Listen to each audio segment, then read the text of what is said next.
Breaking the cycle to step forward. Authentic conversations from lived experience and a professional perspective in overcoming abuse with Chris Tuck and Beverley Ann. Hi everyone, and welcome to Breaking the Cycle to Step Forward with myself, Chris Tuck, and the lovely Beverley Ann. We have a special guest with us today, Sarah Champion MP, and we're going to be asking Sarah all about her life, how she became an MP, and more importantly, all of her work around child sexual abuse and exploitation and the Victims Bill. So before we come to Sarah, I just want Bev to just introduce herself to Sarah, because Sarah knows me, but she doesn't know Beverley. Well, hello, Sarah, and hello to anybody listening or watching us on this podcast. So I've been looking at some of your background as well. We do have some similarities, so be interested to see what goes forward. Okay. So, come and join me on the green benches. There's always space. So I'm actually known as a trauma recovery specialist. So I work with adults overcoming childhood trauma or stress, but particularly with the mind-body connection. So we're looking at chronic fatigue, chronic pain, fibromyalgia, etc. So I specialise in the emotional side, looking underneath at some of the causes of stress with the body. So I'm not a counsellor, so it's psychosomatic is my area. I am studying at the Open University for psychology, and I'm doing social sciences at the moment, and I absolutely love it. My background, my lived experience is growing up, I was the eldest of 6 children that my mum kept because she had another 2 adopted out. And I went into care from the age of 4. So I went to a couple of children's homes and fostered, and at 16, I lived in a hostel. That's when I knew back then that one day I would use my voice to raise awareness, but also we had all these adults around us who were making decisions in our best interest, but didn't actually ask us at any time. And sadly, I feel blessed that we were in care, absolutely, but we were often being sent home to a toxic family and also to my abusers, which included my father. So that's everything in a nutshell. So the crossover there, Beverley, is that you obviously are doing a degree in psychology. Yes. And Sarah did exactly the same. Exactly. Yes, at Sheffield University. That's right. Well, that's why I came up here. So I came up here when I was 19 and have basically stayed around ever since. I mean, my first job, sort of proper paid job, was actually for Rotherham Borough Council. So it's sort of come, and my last proper paid job was for running a children's hospice in Rotherham. So I've sort of come full circle.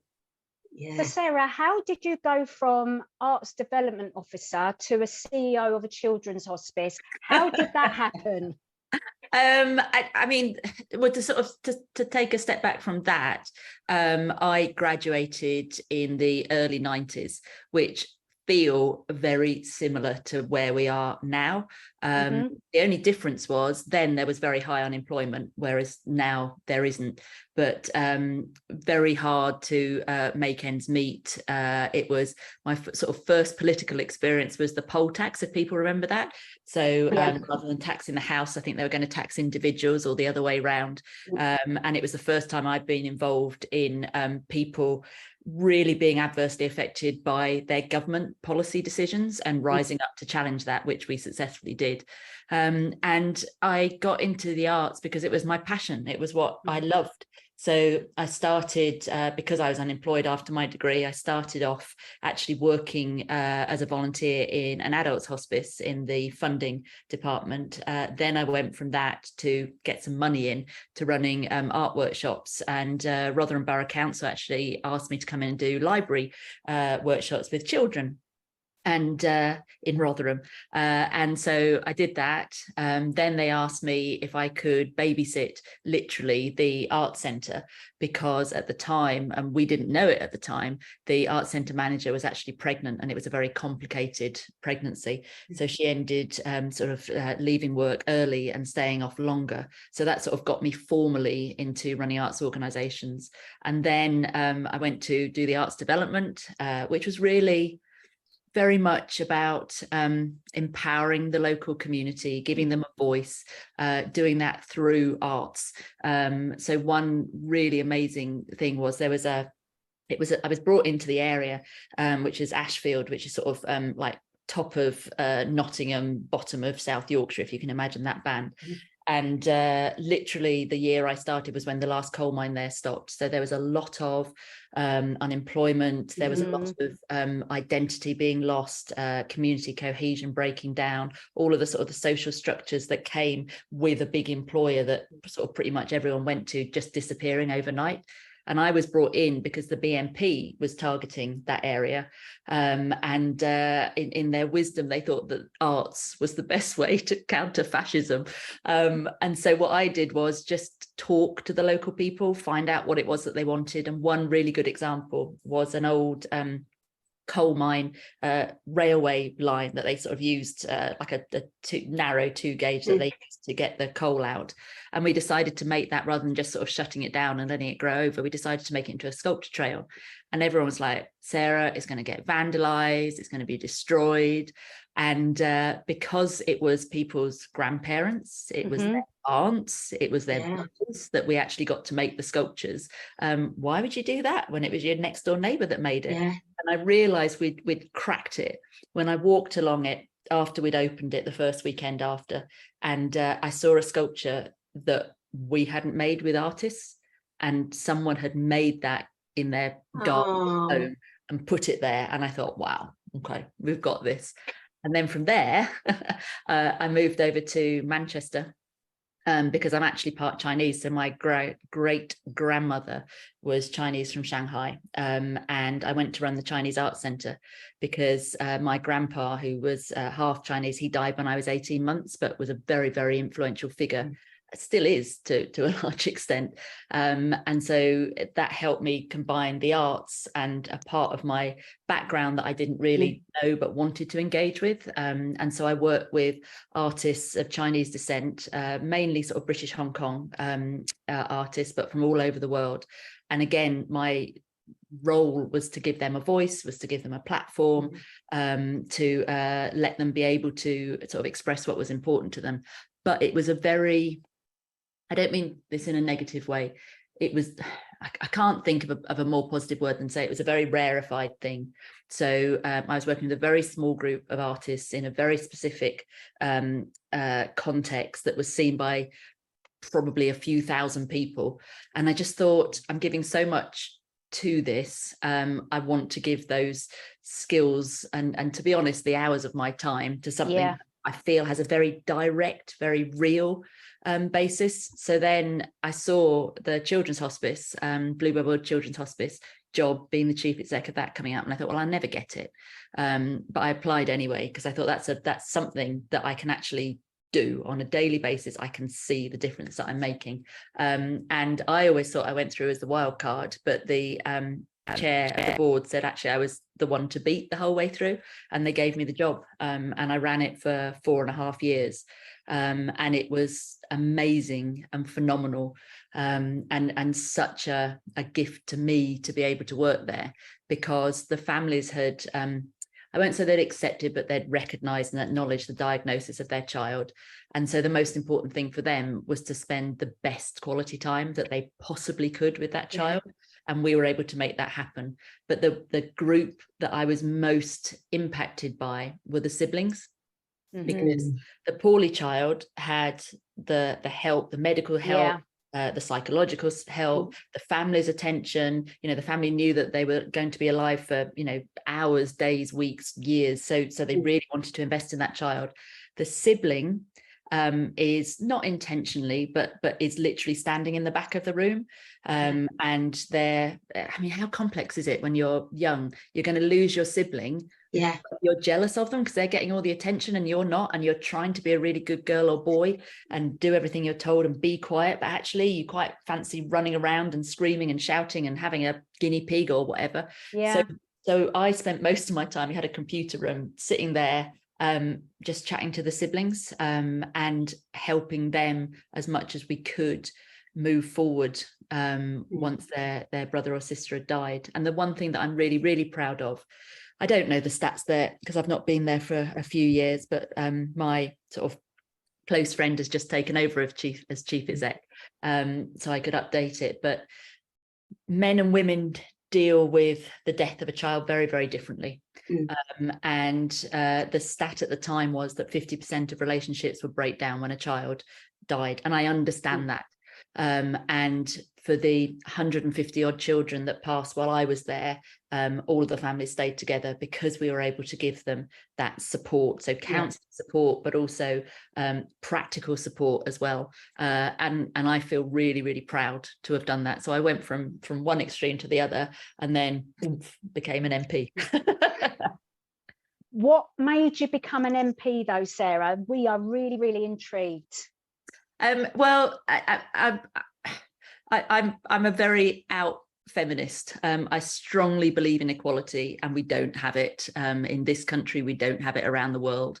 So I talk to sort of two women here, but I think anybody listening to this will understand as well. The reason I stood to be an MP was because another MP who was a woman suggested that I could do it. And I think that women and girls are particularly poor at sort of putting their hand up and going, yeah, I'll have a go. And it usually takes another woman or a girl to say, come on, you're good enough. Yes. So for me, she said that, and I genuinely thought she was mad. I mean, I genuinely, because when you put on the television, you know, and I come from a working class family, I know my accent doesn't reflect that. I went to a comprehensive school. I went to university. I was the first in my family, but that's when we had, you know, free education, and they got a full grant.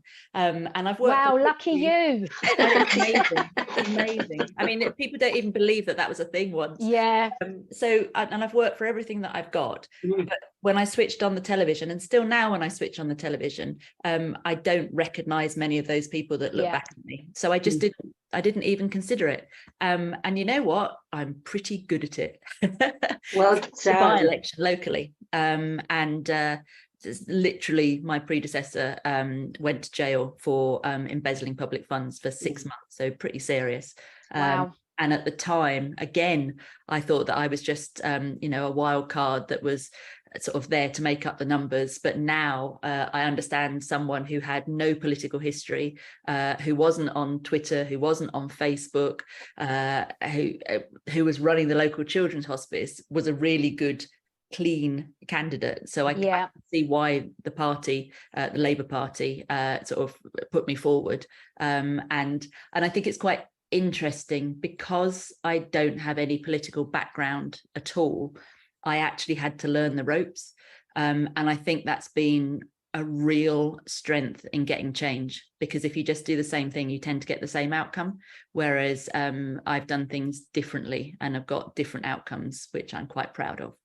And you know, you said you're not a career politician because of your work in the community. You understand the community, you understand the struggles, and then you found different ways of working when you got into Parliament. Perhaps different from the people that we do see that face us that are in Parliament. And I think maybe that is your success right there in a nutshell, is the fact that you've done all of that. I also think, Chris, and I've got some phenomenal, you know, I'm talking about stereotypes. I'm not talking about the people that sit anywhere in the house, but our assumptions about people. And I would say a lot of it is because I've always had a job. So, you know, my job hasn't been politics, and I have always gone in to serve, and I'm really proud to serve. So I know who my boss is. It's the people of Rotherham, and I know that I'm there to do a job rather than to make a name for myself, or I don't know what other people go in for. Yeah, absolutely. So let's move on a little bit now to the actual work that you have done around child sexual abuse and exploitation. Are you able to give us sort of like a timeline of what you've done? Obviously, we've looked at Wikipedia and all the rest of it, so we know what's out there. But is it true, Sarah?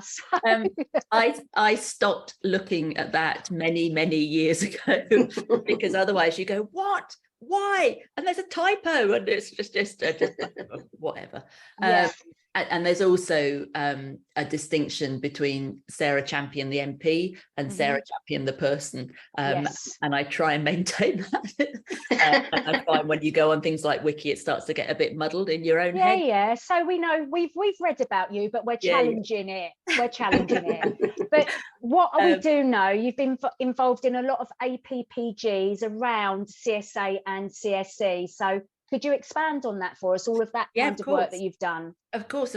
And so in my by-elections, so this was November 2012, there was one of the very contentious issues that was used was that I think it was 2 Roma children didn't get placed with a family because the family was UKIP supporters. That's what was said at the time. And so then I was starting to hear, funnily enough, from the former BMP, I think she was a councillor, but she was definitely in the area, that children were being groomed and exploited. To be honest, because it was all very politicized, I didn't know quite what was going on. I won't say I took it with a pinch of salt, but I will say I thought, this all seems quite odd and I'm not really sure about this. And I've worked in the area for a very long time, and surely I would have come across this before. So my first day was at the very end of November, very beginning of December, and I think it was January the following year. There was a Home Affairs Select Committee. So this is one of the cross-party committees that scrutinises government decision making, that was based on Rotherham Children's Services. And I thought, I'll go in and see what this is about, because it's my constituency. I'd met with the sort of the chief exec at the time of the council, and I've met some of the councillors, and they were there. And so I sort of chatted to them before, went into the session, and there was a woman there called Jane Senior. And Jane had been employed by the council to run something called Risky Business. I can't remember the time that it started, late 90s, I think, into sort of mid 2014, I can't remember what the date. For a long time, anyway. So she'd been there a long time. And she was talking about numbers of mainly girls, but not exclusively girls, who were being manipulated and then sexually exploited, trafficked around the country, and her frustrations about trying to get them the support that they needed from the council, from the police, from voluntary services. And I was just looking at this and I was like, it's quite unbelievable when you hear things like that, isn't it? What is going on? What is going on here? And I left that meeting. She says, so when she finished giving evidence, because I couldn't sit near her, but I caught her eye and I just went, sorry, mouthed it to her. And after that, she got in touch with me and said it was because I recognized what was going on and said sorry that she dared speak to me. And she started telling me a lot more. And she wasn't working for the council then. At that point, I got in touch with the charity Bernardo's, because for sort of 25 years they'd been working on what I then knew to call CSE. And we worked together to do an inquiry to see whether the justice system was fit for purpose when it came to prosecuting. So not so much the sort of the police end and not prevention, but sort of prosecuting cases of CSE. And by, I would say, the summer of 2014, if we were doing this now, I would be telling you that I was an absolute expert on child sexual exploitation. I knew it inside out and backwards. We've published a report. We've got some changes. So I've managed to change. So the term grooming is a technical term, and that's meeting a child for sex. And I managed to change that, because in the law you had to groom a child twice. So I managed to change it down to once, because it's sort of like, so we give them a pass on the first time that they rape a child. Extraordinary. So I knew all about this. And then August 2014, a report that had been commissioned by Rotherham Council by then Alexis J, now Dame Alexis J, came out that knocked me for six, saying that they had identified, not that they thought, they had identified 1,400 young girls and boys who had been groomed and sexually assaulted in my town. And then from that point, I mean, there is no way on this earth I'm going to be one of those people that turned a blind eye. So that was it. I've been working in that ever since. Can I just interject in here, because we've used a few acronyms. Sorry. So that's no, that's okay. It's just for our listeners. Just want to go back. So CSE is child sexual exploitation, and if we mention CSA, that's child sexual abuse. There was another acronym that you used, Chris, that I tried to get hold of quickly, but it was flowing so well. That was the AGGP, was it? APPG, APPG. Parliamentary Party Group, or All Party Parliamentary Group. Which one is it, Sarah? That one. All Party Parliamentary Group. So it's cross-party. A cross-party group of MPs that work together on a common aim. Lovely, and thank you for that. So anyone listening, I raised the hand and I asked a silly question. There's no silly questions. Sarah, before we go on to your current work and the Victims Bill and all of that, because we know we've only got you for a short time, what is the process of becoming an MP? What is the front bench? What is the back bench? And how do you get into the cabinet? Tell us what that's all about. So I say this with pride, I'm a freak. I came in a by-election, and a by-election is usually when an MP either stands down, is removed, dies, and then so it's not a general election when all MPs have to step down and be re-elected or not. So a by-election tends to be quite quick. It tends to be quite issue-based. So at the time of recording this, Boris Johnson has stepped down in Uxbridge.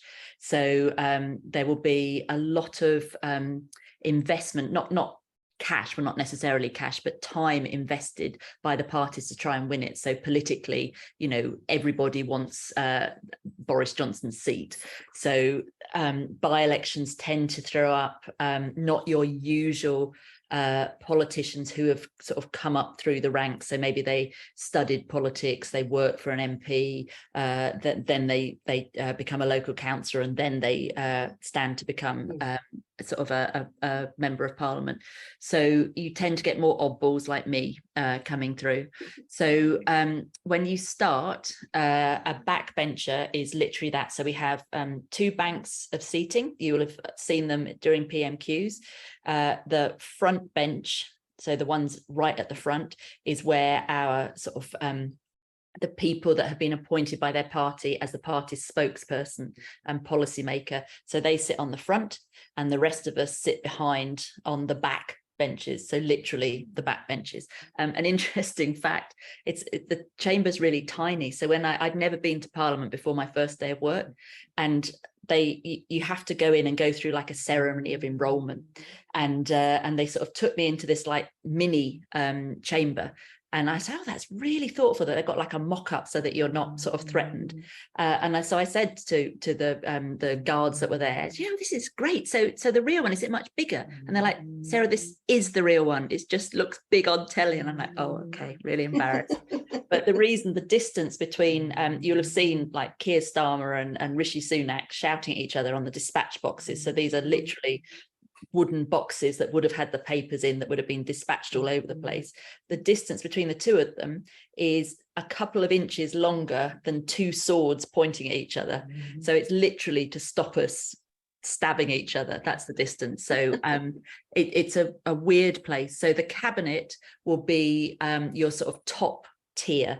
So it's the people that you're most reliant on in the key roles. So under Jeremy Corbyn, I was the shadow Secretary of State. So the shadow is, we're literally shadowing those in government. So I was a shadow Secretary of State for Women Equalities, and I was in his shadow cabinet at that time. So once a week, we would all sit around the table and kind of decide the direction of travel for the party within Parliament. So can I go back a little bit then? So at the time these by-elections came up, and you had somebody who said about going into government, you were working at that time. So what happens there? Were you able to work alongside? I mean, that must have been all change. So by-elections tend to be very quick, and mine was exceptionally quick. So I had 3 weeks notice of when it was going to be. So I put my application in, I think on I can't remember, the Monday or the Tuesday. The interviews were the Monday the following week. Then you have the sort of the, so that gets you down to like a short list of people, and there was myself and another woman that were shortlisted. So then it's up to the local Labour Party members to make their decision between the candidates that they're offered by national, which one they want. So you do a hustings, which is where you go and basically it's like a sales pitch, and then at the end of that they vote, and then you become the candidate. So from that period, it was literally a couple of, I think it was 2.5 weeks from being the candidate to actually being the MP. So it's a crazy time. I mean, now we're looking at the election being probably in October 2024, and we've had some candidates that have already been in place for 6 months. Mine, it means that I took 2 weeks holiday from my job basically, and then my job very kindly let me go. Some people have more of a transition period than that once they get elected, but for those people that are candidates now, unless they have a very understanding boss and they live in the constituency, they're having to travel, they're having to negotiate time off work to come up to their constituency and basically let their constituents know who they are and what they stand for. So I mean, it's a tough process. And that's one of the reasons why you tend to get the same sort of candidates, because they need financial support behind them to be able to do that. And unfortunately, I know a number of women who either single mums or in with partners, who that process, because it's taken them 18 months, financially has been devastating for them. I mean, it's really tough, and I literally didn't know what I was going into. And I also sort of believed all the myths that MPs are incredibly well paid, and that was quite a shock when I realised that I was on less money, much worse pension, and anybody could call me from a pig to a dog, and I just had to take it. So it was quite a challenging process. One of our questions we've got for you, but we'll do that at the end, is how do you deal with criticism of your work when you're so passionate about what you do? But we'll park that to the end. Let's talk about the Victims Bill now, as well as Della's Law. How did you get involved in all of that, and what is it specifically that you are working on, and maybe you need our help with, or our listeners' help with, because we have got a lot of victim survivors that do listen to our podcast. Well, that's a very kind offer. Thank you. And yes, I do need help. Basically, it's me and about 6 other opposition MPs up against the government and their thousands and thousands of civil servants. It also comes around really quick. You can get a copy of the Victims Bill online if you go, probably if you just put it into Google Victims Bill, it will ping up, but on the government website, if you put it in. And it was meant to be this great piece of legislation. It was initially started by Claire Waxman, who is now the London Victims Commissioner, and was then taken up by the then new MP, Keir Starmer, as a 10-minute rule bill. And the government looked at it, thought, okay, this might be something. So then in 2015, agreed to take it on, but it's taken until now to actually see the document. The problem with it is it's a lot more slender than we would want. It puts the Victims Code into law, which is great. But as you'll know, the Victims Code isn't that expansive. So it's slender what your rights are. And currently, most people don't even know that there's a Victims Code, let alone what their rights are within it. So what I'm trying to do is broaden that by adding amendments to it and adding new clauses to it. So one of the things that I'm doing is I started working with Della and the Safeguarding Alliance. I can't remember, about 3 years ago now.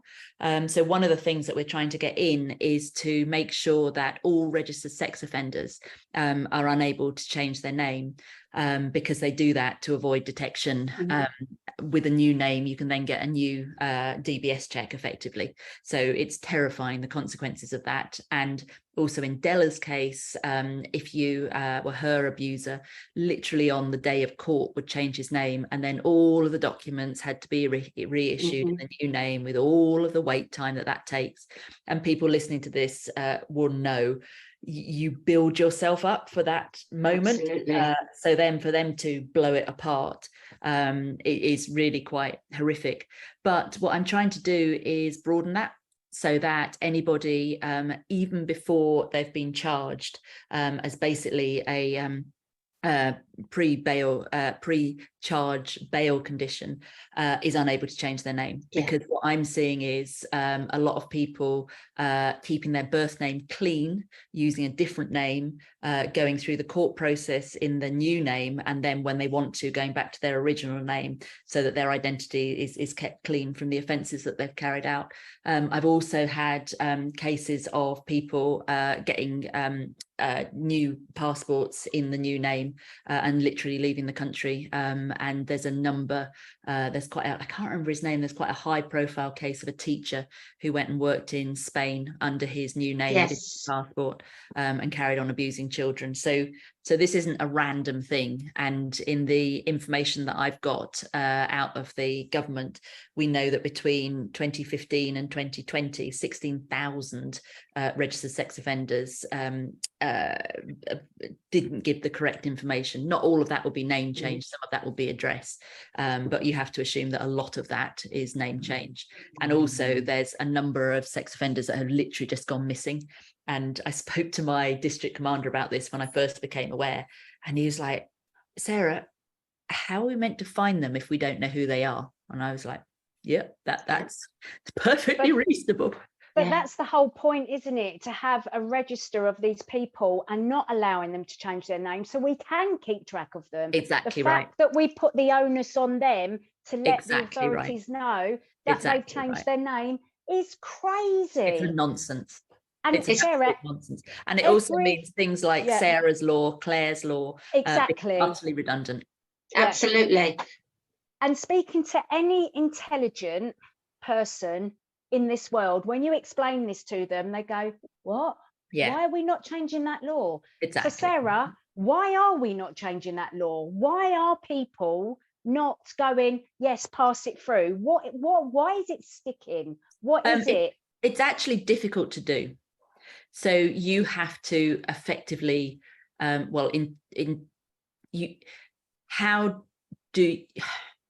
okay, let me start again.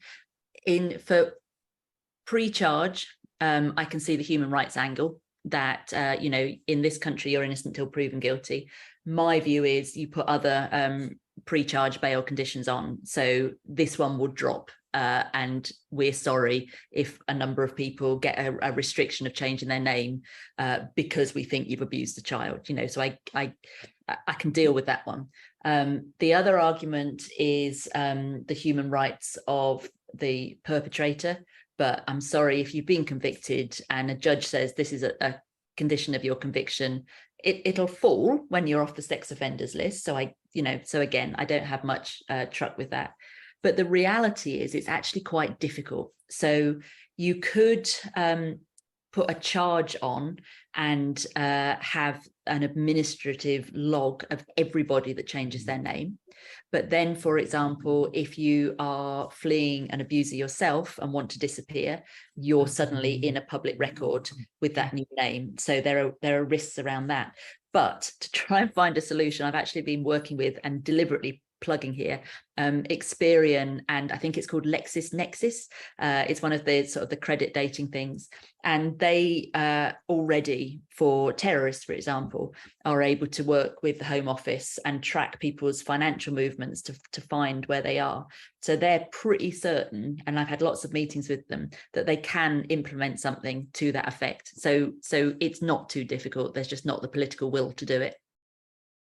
This is a thing that I will say is something close to home as well. And my father's dead, so I'm not saying anything that I'm not able to, although that also gets my goat, but that's a different thing. And it was only recently my dad had his first name, his middle name, and his last name. And after I called the NSPCC as an adult to intervene on prevention for other members of the family, would just say, he did go on the register. It didn't actually go to court at that time, but I was interviewed, etc. And it only came to my knowledge literally within a month ago that he was using a surname as a double-barreled name. So he dropped his first name and he changed, and he was being identified as Cooper Thompson, and using it as a double-barreled. Yeah. So you know firsthand that people do this, and absolutely. And, but by their nature, sex offenders, they are looking for weaknesses in the system. They are looking for they're manipulators, Sarah. Exactly. We all know that. So it's inevitable. So other things that I'm trying to get in. So that's one that I'm going for. Other things are in terms of support that gets sort of recognised within the bill. They've only got IDVAs and ISVAs. Now they're great. This is not to diminish from IDVAs and ISVAs at all. Fabulous, but they're very much tied to the court process. So what I'm trying to get is that definition expanded to any support service a victim needs. So that could be a stalking advocate. It could be a specialist service based on your culture, your religion, for example. So that's another thing that I'm trying to get in. And another one, and I would again be interested in your thoughts on this, is the children of paedophiles, whether that's online or not. Get them defined as victims, because if they're defined as victims, that then means they get to know, or their parents do it if they're young, the court process that's going on, parole decisions that are coming up. And if you think about it, if your dad usually is a paedophile, their details will be in the public domain. So you as a child, everybody in your school will know it's your dad. Every parent will be worried. Every parent will be worried that their child might have been a victim. Every mother will get blamed because somehow she's meant to know and prevent it. And normally what happens is the family either leave, they're financially compromised, but the psychological trauma on that child, I think, needs to be recognised. So one of the things, and Chris, maybe if you can help me with this, if people, that's what I'm going to be arguing for, because I think we have to recognise, so we're recognising children born of rape as victims under the definition. So why not children of paedophiles? And there isn't, for the state, there isn't like a particular financial onus on them. It's just getting them the information and access to support. Yeah, and I agree with that, Sarah, because back in 1980, that's exactly what happened to me. I was in the playground. My dad had just been convicted of sexual offences. He was, a paedophile by that definition. And the first thing I knew about my dad being a paedophile was, your dad's a pedo. Yeah, they're laughing. And I'm like, I just felt the dirt and the shame and the guilt of being labelled my dad. And it was in the local paper. And we didn't have any interventions. We didn't have any support, any care. We just had to carry on with normal life, whatever that looked like. And I carried my dad's guilt for years and went into therapy about all of it, because I felt dirty because of what he did, and it had nothing to do with me. So I do agree with you about that. Absolutely. Now, Beverley, did you give us the 5-minute warning? Did you? I did. We've got 7 minutes and counting. Okay, because Sarah's a busy lady and she has to go. So, Sarah, how can we help you? So obviously we can add our voices to what you're trying to do, but is there anything specific that any individuals that are listening to this podcast can help you with? Well, I mean, the first thing to say is, I don't even know what the date is. We're recording this on Friday, the 23rd of June. Yeah. Next Tuesday is when the bill process starts. And it will run for 4 weeks. All of the stuff, the majority of the stuff that I think listeners will be interested in, the victim stuff, is at the front.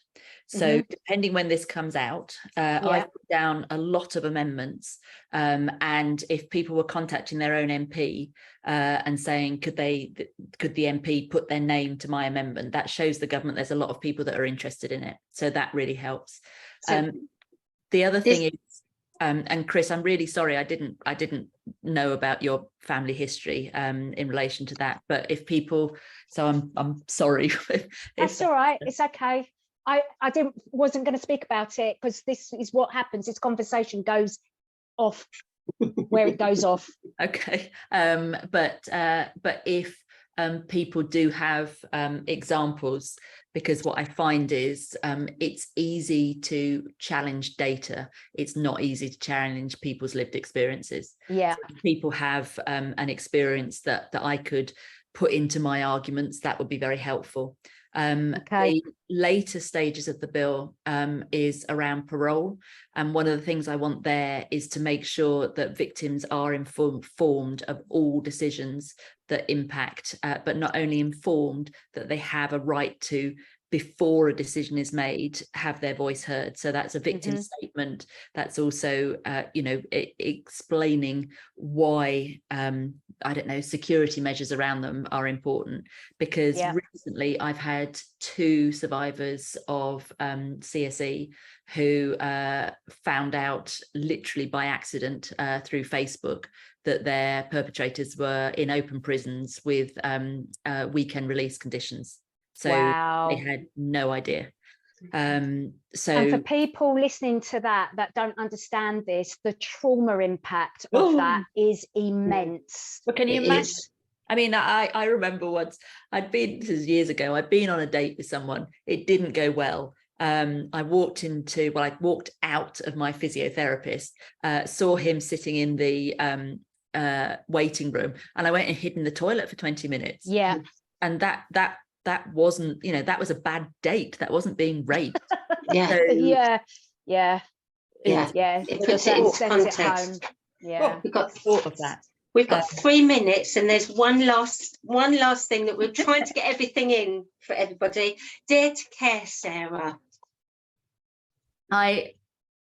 So Dare to Care was and is an absolute passion. It was me trying to prevent child abuse, and we all know how early child abuse can start. So for me, it was making sure from primary school age, all children knew about respecting themselves, respecting others, knew that they had the right to say no, knew that if someone said no, they had to back away. Because I don't accept that children turn 16, 18 and they're suddenly a predator. There has been a process that's gone on.